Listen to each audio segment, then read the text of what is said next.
Welcome to Life on Earth. Welcome to Life on Earth. Well, hello, you good people, and welcome to Life on Earth with Robert and Amy Nasir. Hi. Hi there. Change is coming. Yeah, change is coming. But first, you know what Life on Earth is about. It's about life on Earth. It's about applying this philosophy to your life. I'm not going to give the long intro this time. I'm going to jump right in because this past Monday, August 14th, a Facebook group, Philo Thoughts, Philosophy Thoughts, Philo Thoughts, Philosophy Thoughts, posted a quote from Yuval Noah Harari's bestseller, Sapiens.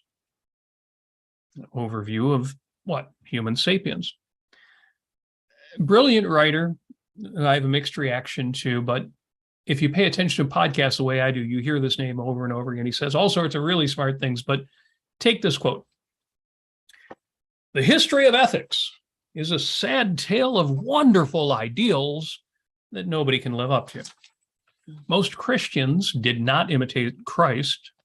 Most Buddhists failed to follow Buddha. And most Confucians would have caused Confucius a temper tantrum. In contrast, most people today successfully live up to the capitalist consumerist ideal. The new ethic promises paradise on condition that the rich remain greedy and spend their time making more money, and that the masses give free rein to their cravings and passions to buy more and more. This is the first religion in history whose followers actually do what they were asked to do. Thank goodness. Yeah, thank goodness. Now, this is the kind of quote you can interpret whichever way you like. I cringed, but maybe I cringed because of the graphic that was included with the post. So I'm actually going to put this up on the screen, which is something I don't usually do, but we're going to do this share screen here. And there it is. Now, you may have seen this one before. This is the pyramid of capitalist system. If the tenses and plurals there sound wrong, it's because it was originally translated from French, but this is La Pyramide du Système Capitaliste, according to somebody in 1918.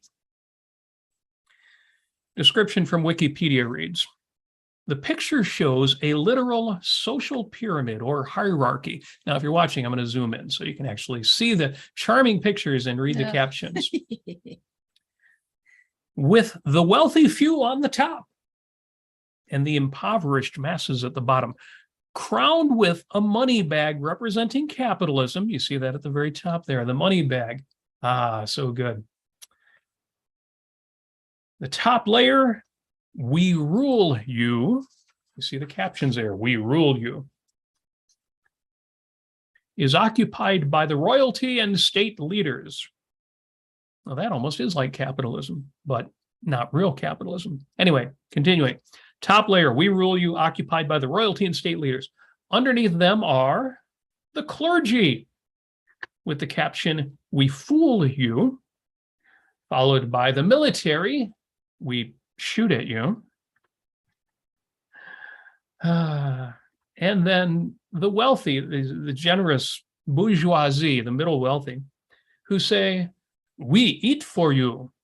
Very generous of them. And then at the very bottom, of course, we work for all, we feed all. Yeah, there's a child there laying there half dead or dead. How nice. Yes. The bottom of the pyramid is held up by the workers and the peasants. And then from Wikipedia, they say the work is based on older similar pictures. In 1900, the Belgian Labour Party used a picture called Pyramide à Renversier, or a pyramid that has to be overthrown. The comments on the post for this message included things like great insight into the heart of man, which is desperately wicked. It was a surprising number. I would have expected more liberals to chime in and say, yeah, that's the way it is. But a lot of it was very religious people saying, oh yeah, original sin, man is corrupt. This is how we treat each other. I was a little surprised by that. Louise Lamontagne, the co-administrator of the Facebook group, the John Galt line. If you're not in the John Galt line, you need to be part of that group. It's a good Facebook group. Interesting discussions and very well moderated. Louise and Mark do a great job with that. It's a thankless task if you know Facebook groups, but she's great. And she shared the graphic from the Philo Thoughts post, and she asked, what does capitalism, quote unquote, ask of us ethically? Why are people happier with more capitalism? So my answer here, I got to go back to the top here because I want to hang out with the rich people and the priests and the big bag of money. All statists wish this were true and they were on top. They do. Well, in a crony system versus a capitalist system, we talk about how our politicians and they'll be like, oh yeah, all those poor workers at the bottom, we're giving them the opportunity to the deprivations will build their moral character and provide happiness for them. Yeah, but seriously though, I know how many of our politicians, people who make between $120,000 and $300,000 a year, good money but not billionaire money, end up being multimillionaires somehow by virtue of the way in which they rule us. So at least there's one tiny shred of something slightly true there. Yeah. On one level. So, but is this capitalism? Louise says, yes. What does capitalism ask of us ethically? And my response to that was, capitalism doesn't ask me for anything, but it offers me everything. And all I've got to do is capitalize on the countless, endless opportunities I've got in a capitalist system. Because at root, that's what capitalism is. It's get the hell out of my way and let me live my life-ism. To say that capitalism leads to social ills is to say that human nature is corrupt, that leaving people free necessarily leads to corruption. And to those who would make such a claim, my response is, speak for yourself, brother. Mm-hmm. And further, the idea that the people who have made fortunes and whose businesses I've worked for are somehow on my back, keeping me down on that bottom level there. I'm down here. It's both absurd and offensive. It's insulting. Yeah. It's insulting. Every time I've taken advantage of a job opportunity, I've gotten everything I agreed to and everything I wanted out of it. My employers took advantage of me no more so than I did them. Here, I'm going to go ahead and put that graphic away there. Please do. Yes. Yeah. And I just want to, can I chime in with what, yes. This is something I wrote a while back, and I put this on my Facebook, which came up in my Facebook memories today. Funny enough. I love that. I love Facebook. I'll talk about why I love Facebook, despite its many flaws and limitations. Yeah. Yeah. So what I wrote was, socialism is a fairy tale that wishes to change the identity of a human being into a pet hamster. Real people possess creativity, conceptual thought, and reason, and cannot survive by, quote, being taken care of. We have needs greater than food, shelter, and clothing, and hamster wheels. We have a need to make our own lives better by producing our own products, looking toward the future, and keeping what we have earned, and finding other good people to collaborate and trade with. Socialists look for a mythical caretaker as if they had no other goals in life but to sit down, shut up, and be fed. They project their own inadequacies onto those who they think are poor, but no one is forever poor. You're going to get into this a little bit. Yes. This is a cynical, demeaning insult to others who want to live well but don't have the means yet, even those with different abilities. Don't dare project this view onto me. You can find your caretaker, mommy, Führer, God, or savior all you want, but don't you dare try to force this way of, quote, unquote, living on me. Damn right. Yeah. I mean, that the whole idea of, there are blind people working, they have jobs. There are deaf people who have jobs. There are so many people who lack normal abilities, who are producing and earning their living. Don't Yes. insult them by telling them they're poor, they're destitute, they're handicapped. They need somebody to be, to take care of them. Yes. Yeah, as I say, my employers, I almost want to put employers in quotation marks, and I'll tell you why. But my employers took advantage of me no more so than I did them. Whether they were multi-zillionaires already, or they were just starting out, small businesses I've worked with, our relationship has always been one of equals. Mm-hmm. And I had the option to continue or to walk out anytime I like. Let me quote Ayn Rand. Capitalism is a social system based on the recognition of individual rights, including property rights, in which all property is privately owned. The recognition of individual rights entails the banishment of physical force from human relationships. Basically, rights can be violated only by the means of force. In a capitalist system, no man or group may initiate the use of physical force against others, and the only function of government in such a society is the task of protecting man's rights, i.e., the task of protecting him from physical force. The government acts as the agent of man's right to self-defense and may use force only in retaliation and only against those who initiate its use. Thus, the government is the means of placing the retaliatory use of force under objective control. Yeah, well, it sounds like capitalism is simply the political economic result of liberty, of freedom, of the respect of individual rights. But, of course, since I was on Facebook, what comes up right after I have this thought is this charming meme here by the writer of the Yeah, the nihilistic comics. yes. A text meme shared by the writer over at Existential Comics, a sometimes funny but often horrid parody of philosophers through the ages. His treatment of Ayn Rand, for example, is about as charming as you would expect. So we have this delightful meme. You've got to hand it to capitalism. Convincing everyone that freedom meant obeying your boss or starving was a pretty incredible achievement. A hungry man isn't free. So, of course, I had to address that.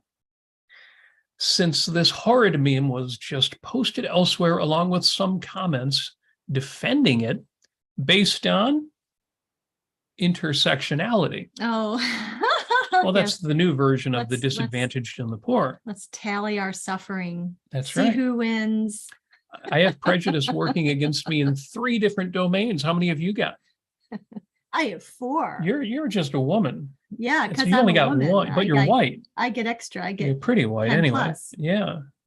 But you weren't brought up rich, so you That's didn't have right. wealth. So maybe that's 2. What's your intersectionality see, my, score? my knee sometimes hurts. So my response to the meme was the idea that doing a job means obedience to the business owner or the manager is, again, both absurd and viciously insulting. The relationship isn't insulting. This guy, this clown who writes Existential Comics, is insulting. And it is far more insulting to those with fewer options. Yes. Whatever the combination of challenges and obstacles you face, the intersectionality of prejudices and oppressions and misfortunes, and that's all very real.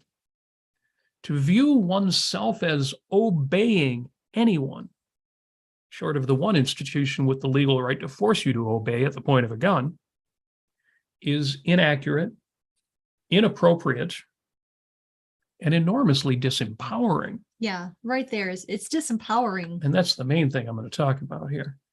This view of the world it's inaccurate. It's not the way the world is.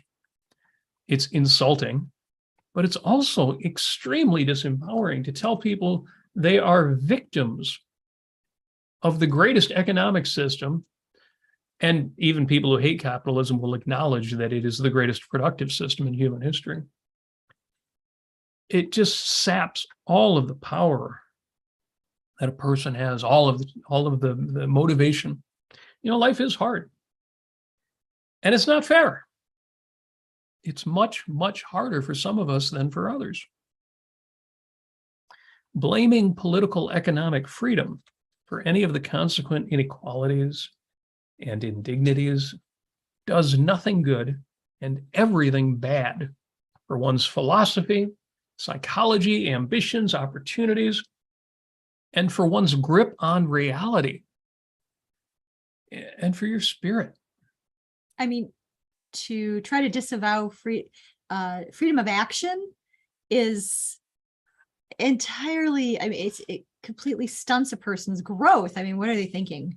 So I know what they're thinking. Yeah, what are they thinking? Are they thinking? Well, I was once a socialist as a Yes. teenager, and I was pretty frightened of the world and pretty afraid of not being able to gain skills to be employable.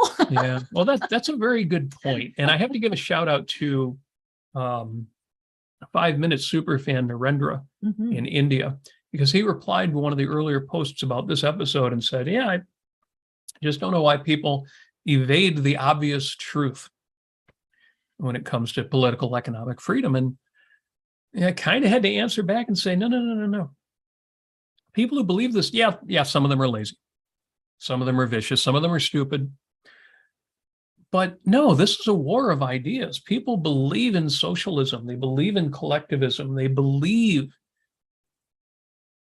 for reasons. Mhm. This is an intellectual battle. So we need more than just to say, I stand for liberty. We need to be able to say why we stand for liberty and why we believe that collectivism is wrong. Incidentally, if you're a fan of existential comics, but have been looking to downsize your consumption of cynical cartoon content, do a Google image search for existential comics capitalism meme, which is how I found the graphic to post to this. And you will almost certainly write them off as poison because they've got a lot of posts on Twitter, for example, these kinds of text memes. And they're all horrible. They're just poison. It's a shame because the guy's occasionally funny and occasionally insightful. He is posting about philosophy, but no, sad stuff. Capitalism is effective and moral and just because it's a description of and a prescription for a system which matches the facts of reality, including human nature. A system which respects the fact that man's mind is the source of every value that exists on earth.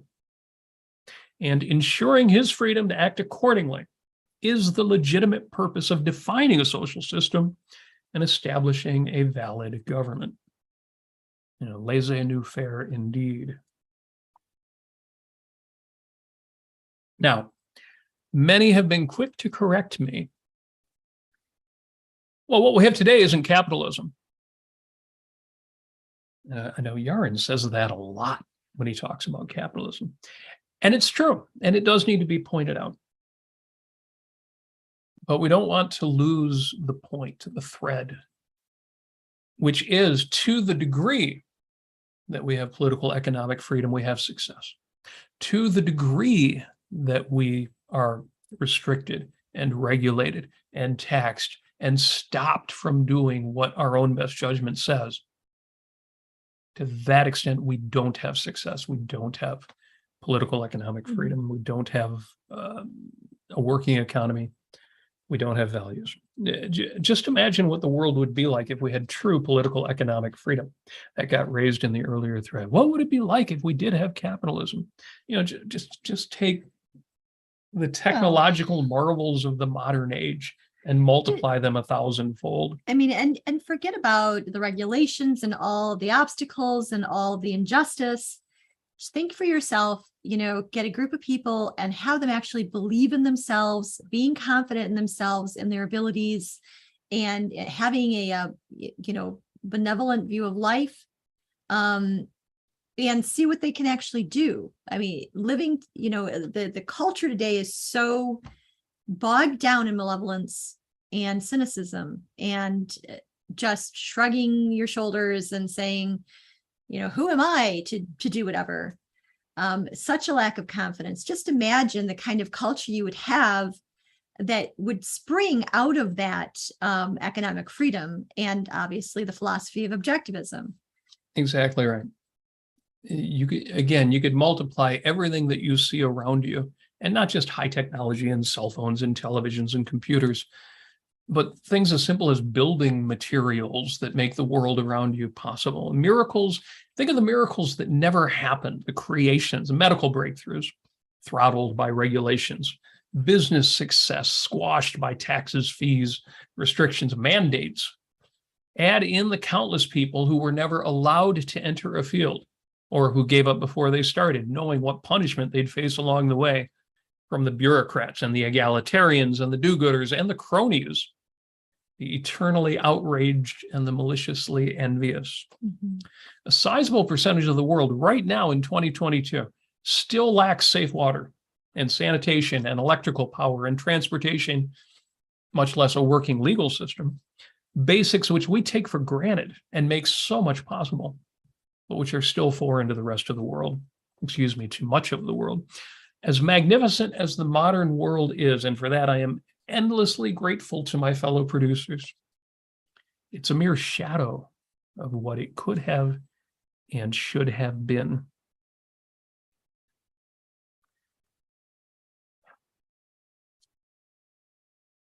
And I can already hear people saying, well, yeah, but you've got to pay for the roads and you've got to take care of the older, you've got to do this and you've got to do that. I remember Ayn Rand quoting, I think it was a cleaning woman that she was acquainted with, who was being told by some bureaucrats what her duties and obligations were. The line she gave back was, "Mister, there ain't nothing I've got to do but die." I love that line. There is nothing you've got to do. Put things in perspective for sure. Yeah. Shout out to Johnny with a $10 super chat. Thank Super you so chat. much. Ooh, thank you. He says, value for value, both your minds are worth much more that I can pay for. I am certainly getting the better end of the deal. Well, Johnny, that is very much appreciated. And thank you so much, Johnny. And we appreciate it. And any super chats, of course, not only get read out loud, your questions get answered priority wise, but hey, it's all supporting the Ayn Rand Center UK. Yes. Help us out, supporting the channel, supporting the organization. And if you're not already, become a member. Go to AynRandCenter.co.uk, click membership at the top. A direct link will show up in the chat in just a moment. But if you're hearing this later, AynRandCenter.co.uk. Now they're British, so center is spelled with an R-E at the end. AynRandCenter.co.uk. Support the organization, support the folks who are carrying this show right now. We got to talk more about shows, but we're saving that till the end. Big announcement coming today. Finally, a quote from Ayn Rand. Now, this one's from her Ford Hall Forum speech on global balkanization. Oh, it's such a good quote. And you're like, balkanization, isn't that where in the Balkans, all the countries split up because they had their own little ethnicities and all these little wars, and we ended up with 14 countries where there used to be 2. Yes, but of course, Ayn Rand's never just talking about that aspect of history. She's showing how we're doing that to ourselves. But here's the quote from the talk with regard to what we're talking about today. She says, "Observe the paradoxes built up about capitalism. It has been called a system of selfishness," which in my use of the term it is. "Yet it is the only system which drew men to unite on a large scale into great countries and peacefully to cooperate across national boundaries, while all the collectivist, internationalist, one world systems are splitting the world into balkanized tribes. Capitalism has been called a system of greed, yet it is the system which raised the standard of living of the poorest citizens to heights no collectivist system has ever begun to equal, and no tribal gang can conceive of. Capitalism has been called nationalistic, yet it is the only system that banished ethnicity and made it possible in the United States for men of various formerly antagonistic nationalities to live together in peace. Capitalism has been called cruel, yet it brought such hope, progress, and general goodwill that the young people of today who have not seen it find it hard to believe. As to pride, dignity, self-confidence, self-esteem, these are characteristics that mark a man for martyrdom in a tribal society and under any social system, except capitalism. I love Ayn Rand on capitalism. I love Ayn Rand and everything. That's true. So let me just repeat the idea that those who have made fortunes and those whose businesses I have worked for. And me too. All the play. I mean, even the wacky ones. Yes. The idea that these people are somehow on my back, keeping me down. Yeah. Is both absurd and offensive. Every time I've taken advantage of a job opportunity, I have gotten everything I agreed to and everything I wanted out of it. I always considered, from the age of 19 and, after I read Atlas Shrugged when I was 18, I thought, you know what? I am my own employer. I am my own entrepreneur. Yep. I get to walk out and say what I get to do and change my mind and make choices for, for me, for what I want to do. And yep.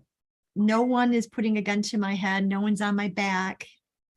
And it's a lovely thing. Yeah. As I say, whether they were multi-zillionaires or just starting out, our relationship was that of equals. And we have a poll. The poll just popped up. I love this. Our producer asks, has capitalism worked for you?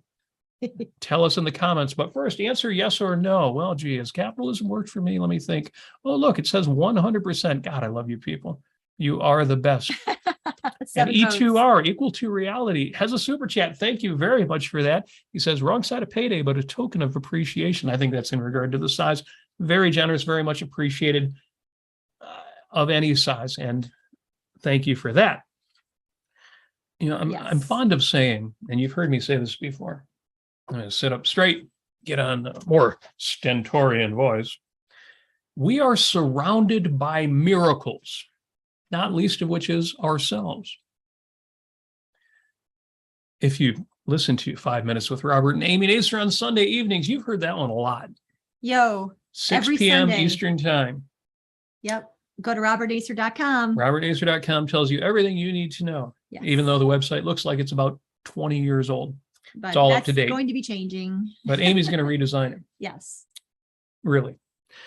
We are surrounded by miracles, not least of which is ourselves. Now, when I say we're surrounded by miracles, what I mean is we're surrounded by the products and innovations, knowledge and methods and opportunities and abundance, which none of us could have produced alone on a deserted island. And yet, I and you, each of you, who's had an independent thought and has acted on it, you have done exactly that. You have made all of this happen. The power of reason to know reality, the power of ethics to provide a rational, effective, reliable guide to action, the power of political economic liberty to provide a framework for freedom and trade and progress have led to a world unimaginable by those who lived just a few hundred years ago. No, not literally miracles, not magic, not mysticism, not the antithesis of reason, rational ethics, and capitalism, but properly understood. Yeah. We should be in awe of what's been possible and what remains to be reached in the future. Miracles. Now, for more on my idea of taking ownership of everything, including your jobs, your workplace, your profession, your career, for more on my idea of taking ownership of everything as a matter of principle, see our first episode. Our very first episode. Our very first episode. Well, of this show. Life on Earth, Robert and Amy Nasir, Ep 1. The show was called Awe and Ashtrays, Possessions and Professions, which I thought was a great title, if you know what was in the show. I think ashtrays, doesn't that refer back to Gail Wynand? That refers back to Gail Wynand.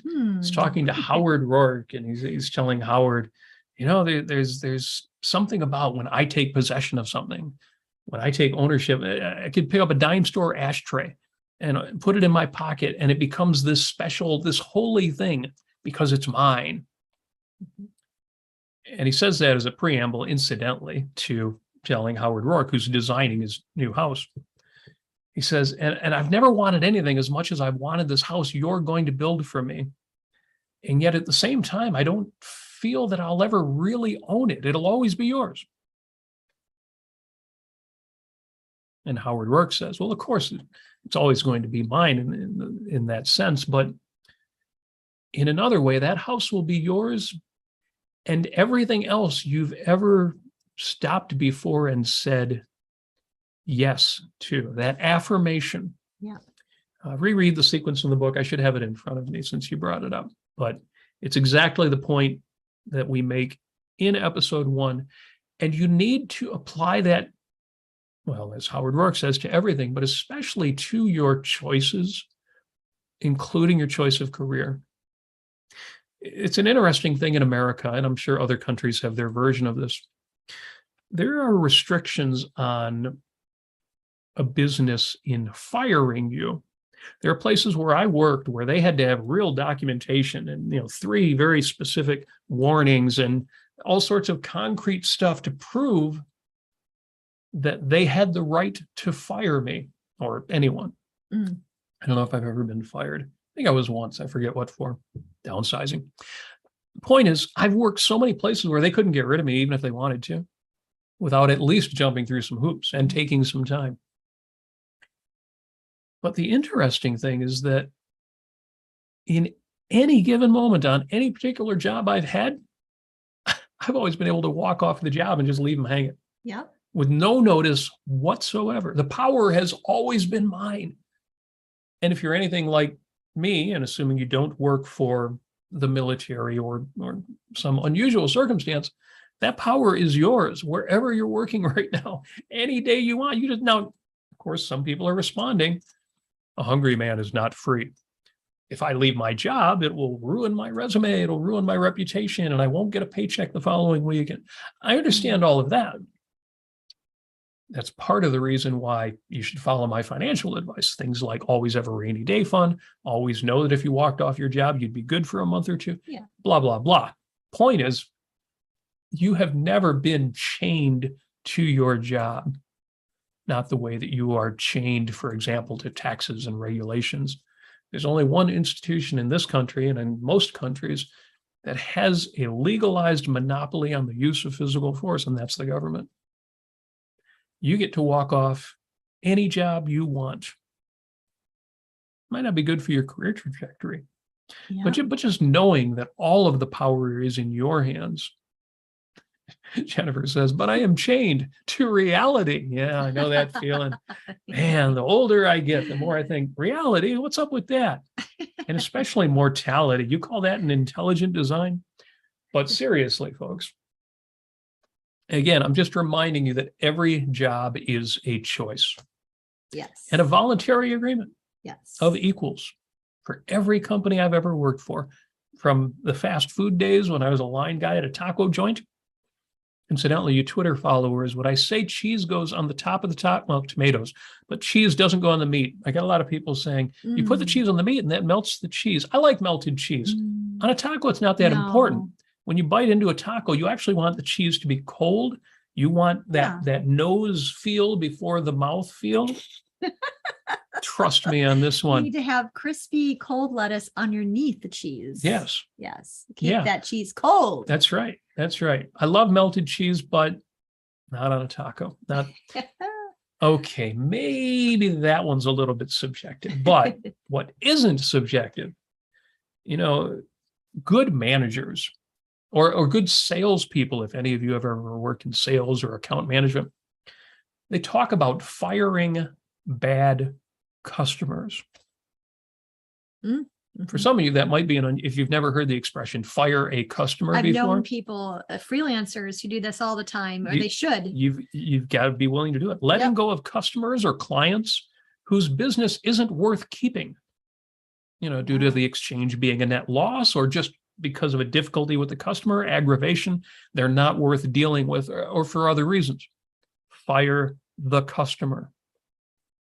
And similarly, in a free or even a semi-free country, you can fire your boss anytime. You get to walk off that job anytime you want. You can fire your boss. You know, every day showing up is a choice. You can show up, you can walk out. You own you. The power is all in your hands. This is capitalism. This is liberty. This is reality. You are the star of this movie. You are the director. You are the script writer. So a huge shout out to every company I've ever worked for. Thank you, Yes. Taco Plaza and Hardee's Restaurants, but also Computer Builders Warehouse and Waste Management and Newsoft Solution. Everybody I have ever worked for, I've had some lousy bosses. I've had a few lousy jobs. Every one of them got me where I needed to go at that time. So a huge shout out to every company I've ever worked for. If we have time, Yeah. What would you like to do? well, two things. Before I get to the final paragraph here of my prepared notes. First, I just want to read real quick the first page of Sanction of the Victims. Mm. Ayn Rand's final speech, Ford Hall Forum. Made spoken in New Orleans. Oh, that's right. It wasn't at the Ford Hall. Yeah. And she's talking to a room full of businessmen. And she says this. And some of you know this speech. So you'll hear it in her voice even as I read it. I love this. She says, I shall start by asking a question on a borrowed premise. What human occupation is the most useful socially? The borrowed premise is the concept of social usefulness. It's not part of my philosophy to evaluate things by a social standard, but this is the predominant standard of value today, and sometimes it can be very enlightening to adopt an enemy's standard. So let us borrow the notion of social concern for just a little while, just long enough to answer the question. What human occupation is the most useful socially?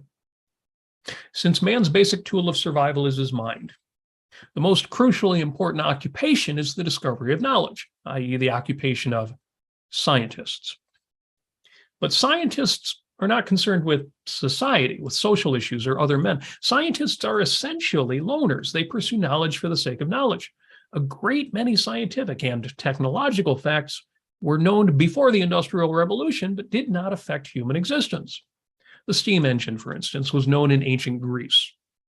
But knowledge of that sort remained an exclusive concern that lived and died with scientists, and for century after century had no connection to the lives of the rest of mankind. Now, suppose that a group of men decided to make it their job to bring the results of the achievements of science within the reach of men, to apply scientific knowledge to the improvement of man's life on Earth. Wouldn't such men be the greatest social benefactors, as they have been since the Industrial Revolution? Shouldn't the socially concerned humanitarians, those who hold social usefulness as their highest value, regard such men as heroes? She says, if I say no, such men are not regarded as heroes today. They are the most hated, blamed, denounced men in the humanitarian society. Would you believe me? Or would you think I'm inventing some sort of irrational fiction? And would you say that something is wrong, terribly wrong, in such a society? But this isn't all. There is something much worse. It isn't merely the fact that these heroic men are the victims of an unspeakable injustice. It is the fact they are the first to perpetuate that injustice against themselves. They adopt a public stance of perpetual apology and universal appeasement, proclaiming themselves guilty of an unspecified evil, begging the forgiveness of every two-bit intellectual, every unskilled labor, every unemployed politician. No, this is not fiction. That country is the United States of America today. That self-destroying group of men is you, the American businessman. Now, I read it through the entire introduction because if you haven't read or heard that speech yet, fortunately, it's available online. You can actually watch it or read it as you wish.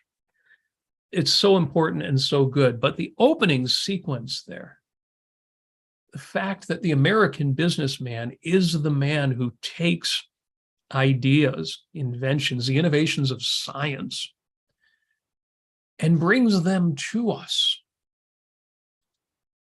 It floors me every time I hear that. It floors me every time I think of Thomas Edison, because he did the whole thing. He was a theoretician. He invented, he produced, he manufactured, and he was the businessman bringing all of these inventions to people. I mean, he's a marketer. He's an inventor. He's an inventor and a marketer, which I just absolutely love. Yes. It's interesting to me to hear Adam Mossoff talking about patents. Yeah. And the importance of patents in American history. And then to hear the objection of people who say, for example, well, what if there's two guys working on something and they both come up with the same idea, and one makes them to the patent office sooner and then the other guy doesn't get credit for his idea? Doesn't that happen a lot? And isn't that a violation of his rights? And doesn't that lead to ill effects for society? And it turns out that that's a rare thing that happens. It's something that you simply accept when you are in a race to come up with innovation. But the vast majority of cases, A, aren't like that, and B, wouldn't happen but for the reward of creating the thing. If you're thinking, well, aren't most scientists out there they just want to make the world a better place? There's some of that. But the greater what you see, and oh my gosh, especially in technology, think of biotechnology, think of companies that drop billions and billions and billions of dollars on new medications, not knowing if it's going to pay off, but taking that chance and making that investment, not to save the world. You can't throw away billions of dollars just because you want to save the world. Otherwise, you run out of money, you're out of business, you ain't saving anybody. No, because they need that investment to pay off. And is this a new thing? No. As you say, Amy, it goes back to Thomas Edison, who was an inventor, but he was also a businessman. He was driven by the desire for success, both technological success and financial success. So a huge shout out to the businesses, to all the businessmen. Yeah, I have a reframe or a rephrase, a replacement I use in my head whenever I catch myself saying, oh, this is who I work for. I have to remind myself, no. This is who I work with. Yeah, I often call the manager that I have my partner. Exactly. That's actually that is the relationship. And 99% of the time, other than reviews come around, she's a partner. There are times in which you have to take orders. You have to receive instructions from a superior and then do that thing. But most of the time, you're not working for them. You're working with them. Similarly, when you get up in the morning and think, I have to go to work. No, you don't have to go to work. You don't have to do anything. You get to go to work. What do you mean I get to go to work? I don't feel like going to work. I don't want to go to work. Well, you don't feel like it. That's true, but you do want to. Otherwise, you wouldn't do it. Not in the largest context. Jennifer says, am I violating Wendy's rights every time I buy from McDonald's? Competition is a beautiful thing. Yeah, I used to make tacos for, it wasn't Taco Bell, it was a place called Taco Plaza, part of the ConAgra group. I don't know if there's any of those still around. I love fast food. It's the most amazing thing that we can mass produce, not the best or the healthiest food in the world, but just decent, tasty food and buy it for $1 or $2. It's the craziest thing. Mm-hmm. When I was young, it wasn't like people went to fast food restaurants several times a week. It was a treat. And now we're just used to it and we think, oh yeah, fast food, grr, arg. So a huge shout out to every company I've ever worked with, to every boss I've ever worked with. And I hope, I love it. Jennifer says, I love my job. I know that's a newer job for her. And that is so cool that you got a great gig. And finally, I want to say, well, actually, I think we should do announcements first. Oh, okay. All right. First of all, once again, if you're not already a member of the ARCUK, Ayn Rand Center UK, go to aynrandcenter.co.uk, sign up for membership. If you want to support as we go, just put in a super chat. Click the $ at the bottom of the chat there. Put in your question or comment with a couple dollars. It's fun. After you've done it a few times, it's addicting. It's like gambling. You'll go broke doing it. No. I mean, you'll do it every now and then, and you'll really enjoy it. Lord knows I do. I think everybody knows that. Yeah. And finally, speaking of the Ayn Rand Center UK, the Ayn Rand Center UK is losing one of its hosts, or is it the only remaining hostess? Life on Earth is not going away. But speaking of walking off the job, I'm going to be walking off the job. So the fairer half of this show has other priorities that are taking priority. So I just want to let you know, to everybody, that I really appreciate you and I love you all, and I'm going to miss you, and I'm going to miss being here and being with James, but I need to step away and go on a hiatus. I am welcome back. Well, Rozzy told me I am welcome back anytime. The producer, Daniel's not going to be removing my icon for the member exclusive YouTube membership for ARCUK. Well, I think in order to make sure that happens, maybe we can get you on as a special guest every now and then. Every now and then I'll be a special guest. My face will not be removed from the YouTube banner. So at least I hope not. Sorry. The producer's in the chat there. He says, Amy, I hope you put in your 2 weeks, or references might be hard. I'll reference myself to myself. So as some of you know in the audience, I think for the past many years, pre-2020, oh gosh, when did it all start? In 2009. Yeah, it was well over a decade. I created my own objectivist group called Great Lakes Objectivists, aka GLOW. GLOW. Because everything should be glowing and happy and sweet and benevolent, and but also very effective and empowering. And so GLOW, so I need to get back to it. I haven't had a meeting here. We used to have at our humble abode meetings every month, and I would do all sorts of amazing recipes. And gosh, we would have barbecues in the summertime. We even had a crawfish boil. We had Mardi Gras. I made 2 types of desserts. I had a bourbon cake and a king cake with a baby inside of it, with a cinnamon cream cheese frosting that was inside of it, which was just so good. Anyway, there was so much food that I made. It's a dinner group. So much wonderful love festing, really. Love festing and love feasting at our home. And I miss this. So if we served a boring dinner to you, it was because I was cooking.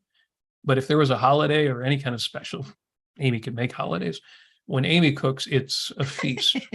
We did a crown pork roast in the in the grill, which turned out perfect. Yes. And a prime rib. And a prime rib in the oven, which was absolutely perfect. And people ate that thing to the bone. Now this might sound like just a dinner group. Sounds like a dinner group, right? But it was a study group. It's a philosophy we methodically study group. went through, for example, we did the rational basis of, the selfish path to romance. To romance by Ellen Kenner. That one took a year to get through. Yeah, and I made, I created, PowerPoint presentations for that, and on top of that, we actually did 7 GLOW conferences. Weekend conferences. And those just got bigger and bigger and wilder. And there are stories there. We would have Andrew Bernstein. Maybe I'll have you on as a guest and we'll reflect on. Oh, that would be great. The first 14 years of Great Lakes Objectivists. So, and we have a number of people in town that just we need them. They need us. We are their friends, and I need more time to set up events, set up get-togethers. We've had outdoor events and things like that during the pandemic, but not enough. And anyway, I'm going to I need to get back into it. I'm also going to be promoting 5 Minutes with Robert and Amy Nasir, which at some we point, still have a Sunday show. yeah, we still have a Sunday show. So I just want to say to all those people in the chat, including we have Ian, Oli, Alex, Paul, Robin, Daniel, Johnny, Jennifer, John, Wyatt, and Lester. All of you people in the chat, you are welcome to come and see me do more hosting and talking if you miss me. 6 Hopefully p.m. you do. 6 p.m. on Sundays. Go to Eastern time. robertnasir.com or just go to the YouTube channel for Robert Nasir. It's under Robert Nasir. Oh yeah, Easy to youtube.com/Robert Nasir. Easy to find. You can even become a patron if you want, or give us tips or whatever. And you can it's a live streamed show just like this. So we're talking to you and we're responding in real time. It's really great fun. And we have a lot of wonderful people over there and you are all welcome. So again, go to robertnasir.com. I will be there. And that will be only one podcast a week for me instead of 3. So to be clear, I'm still doing 3 a week. I will still be here Thursdays, 5 o'clock Yes. Eastern time.